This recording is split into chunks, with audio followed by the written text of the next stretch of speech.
Bonjour à tous et bienvenue dans cette première vidéo de notre nouvelle série qui sera consacrée aux 50 fonctions Excel les plus utilisées par les data analystes. La première vidéo sera consacrée à la fonction recherche V. S'il y a bien une formule magique dans le monde de l'analyse des données avec Excel, c'est celle-là. Non parce que c'est la plus efficace, mais parce que c'est la plus répandue que même votre boss, qui pourtant ne maîtrise pas Excel, aussi bien que vous la connaît. La formule recherche V permet de chercher des valeurs dans des colonnes adjacentes ou dans d'autres tables et peut-être trouver à peu près tout et n'importe quoi s'il est mal employé. Voici comment bien l'utiliser. La fonction recherche V, c'est effectivement rechercher une valeur à partir d'une plage de recherche avec un numéro de colonne et une correspondance qui peut être exacte ou à peu près exacte. La contrainte de cette formule est que la valeur recherchée doit se trouver dans la première colonne de la plage de recherche. Le numéro de la colonne indique ensuite la colonne adjacente qui contient la valeur associée à votre recherche. La correspondance indique si l'on souhaite une correspondance approximative ou exacte, la valeur 1 ou la valeur 0. À moins de savoir exactement ce que vous faites, je vous conseille de toujours utiliser la correspondance exacte. Passons aux exercices et à la démonstration.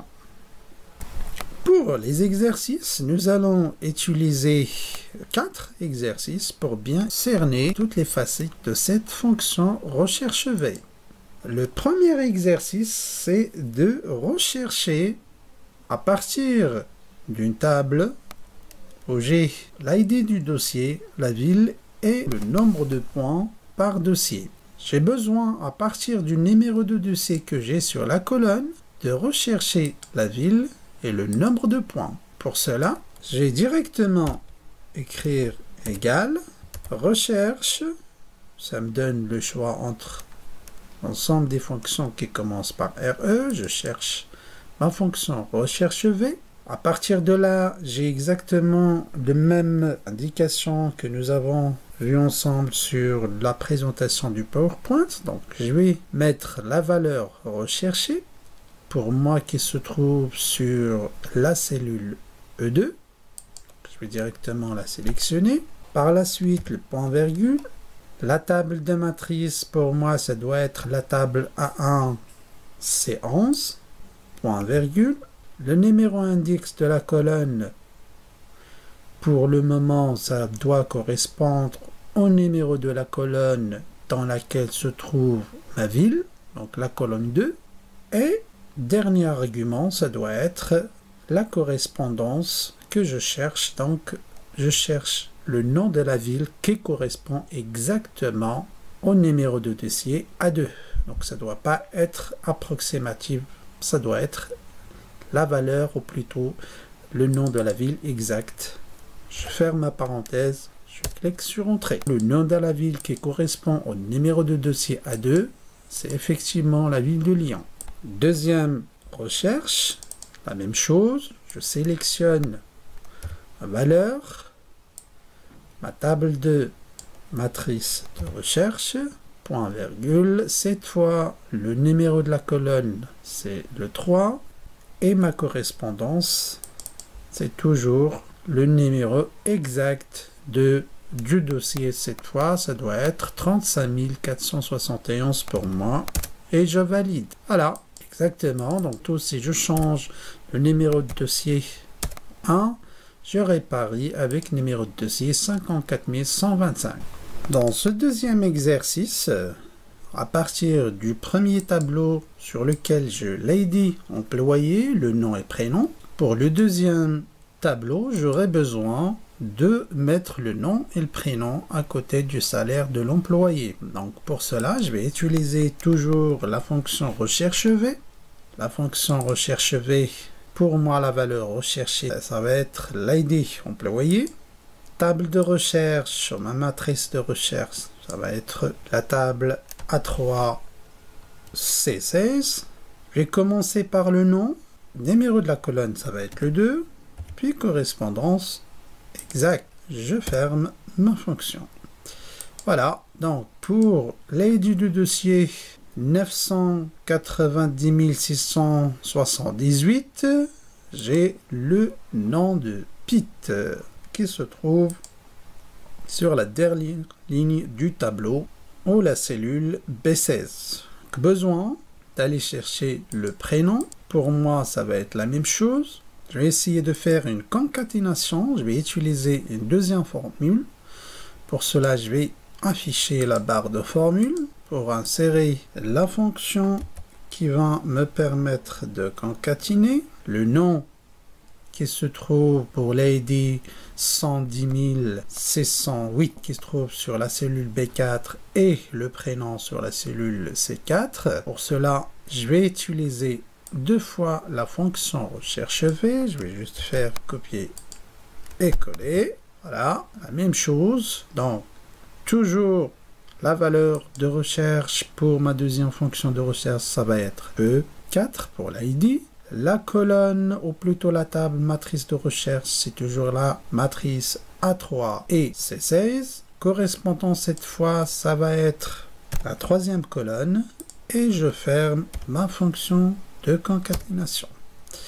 Voilà, j'ai directement le nom et le prénom, mais avec bien évidemment une présentation qui n'est pas mal. Donc pour cela, je vais rajouter un troisième argument pour la fonction concaténation. Pour moi, ça va être un espace cette fois. Je valide et voilà, j'ai directement le nom à côté du prénom. Il suffit tout simplement par la suite de défiler en bas pour avoir les résultats de mes recherches. J'ai bien les résultats, mais effectivement, j'ai des erreurs tout simplement parce que je n'ai pas fixé la table. Pour cela, je vais revenir sur ma formule initiale en nous allant avec un F4 ces cellules pour notre matrice de recherche sur la table et même exercice. Voilà, mon tableau est rempli cette fois. Troisième exercice, à partir d'une table OG, les salaires minimum avec le level de chaque salaire, j'aurai besoin pour le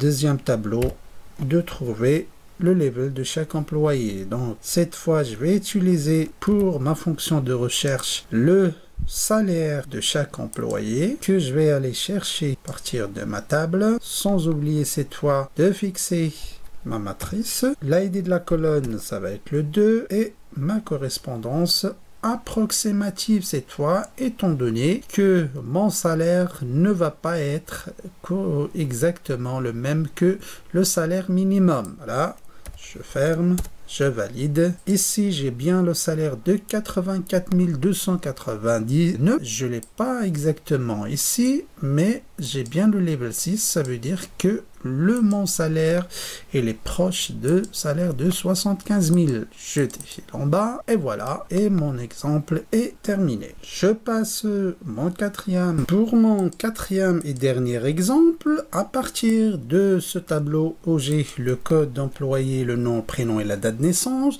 j'aurai besoin de remplir une petite carte dont j'aurai à partir du numéro ou le code d'employé, le prénom, le nom et l'âge de l'employé ou l'ancienneté. Donc pour cela, je vais utiliser la même formule recherche V pour trouver par exemple pour le code employé 6, trouver ces informations, mais cette fois en utilisant la formule recherche V, le code employé que je vais effectivement sans oublier fixer, étant donné que c'est une cellule qui ne va pas bouger pour moi. La même chose pour ma table de recherche, le prénom de l'employé qui se trouve dans la colonne 3, numéro 3, et ma correspondance, étant donné que j'ai besoin de connaître le prénom exact de l'employé, ça va être la correspondance exacte. Pareil pour mon prénom, je vais juste défiler. Et voilà, je change ici le numéro de la colonne qui va être le 2.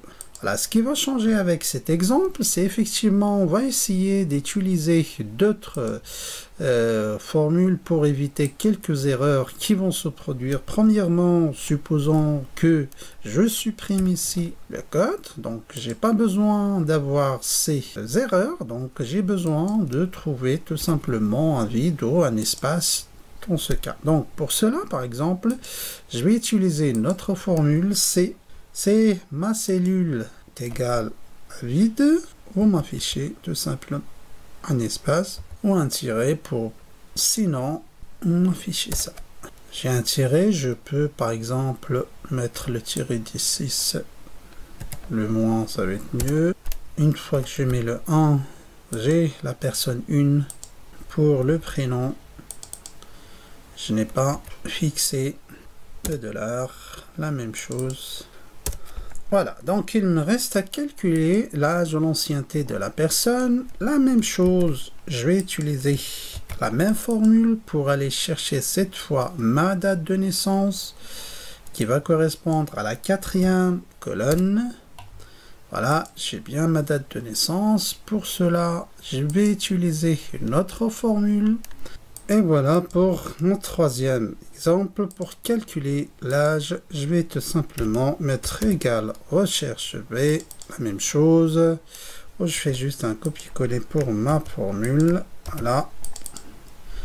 Et le numéro de ma colonne 4 qui m'affiche directement la date de naissance. Ce dont j'ai besoin, moi, c'est pas la date de naissance, c'est exactement l'âge de la personne. C'est pour cela que je vais utiliser une deuxième fonction aujourd'hui qui va me permettre effectivement de faire la différence entre la date d'aujourd'hui et la date de naissance que j'ai sur mon fichier.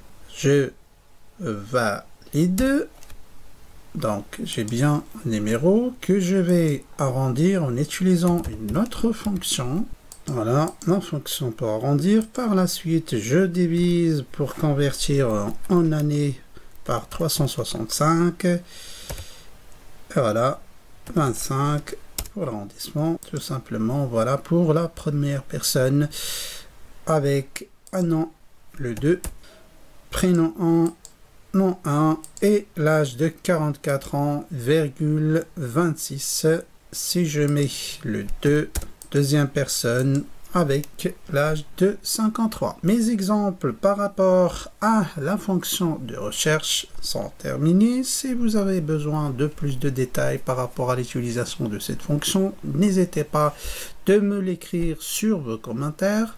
Je vous souhaite de passer une agréable journée et à bientôt.